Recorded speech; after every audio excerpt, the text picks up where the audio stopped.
आज सकाळी मी भाजी आणून गेले तर जाताना ना सगळे लोक माझ्याकडे बघून हसत होते. कशाक ती माहिती नाही माका, पण मी आपला म्हटलं मग रेकॉर्ड करे, पायाकडे बघूनच हसत होते. पायाकडे बघायची, थोबाड बघायची आणि हसायची. म्हटलं कशाक हसतात ही, म्हणून म्हटलं व्हिडिओ करून बघूया.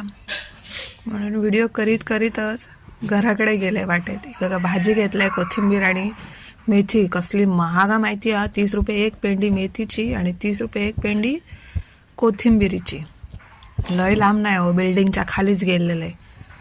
तर गेलंय आणि म्हणजे असं बघत होते. माका तर काहीच चुकीचं दिसत नाही होता. माझे तर पाय चांगले व्यवस्थित, बूट जरा धुळीन माकलेत, पण आता काय करणार, परत थांबान बघले तर मला काय फरक नाही दिसलं. म्हटलं व्यवस्थित तर हा सगळा. हे लोक खुळावली आहेत काय, घराकडे जाऊन बूट काढले तेव्हा कळला मी मौजे कसले वेगवेगळं आणि एक वेगळं घालून गेले तो. म्हणून लोक असं होते. आता थंडीचा असं होता, मिळाला आता तर घातले आणि अर्जंट भाजी होई होती म्हणून गेलं.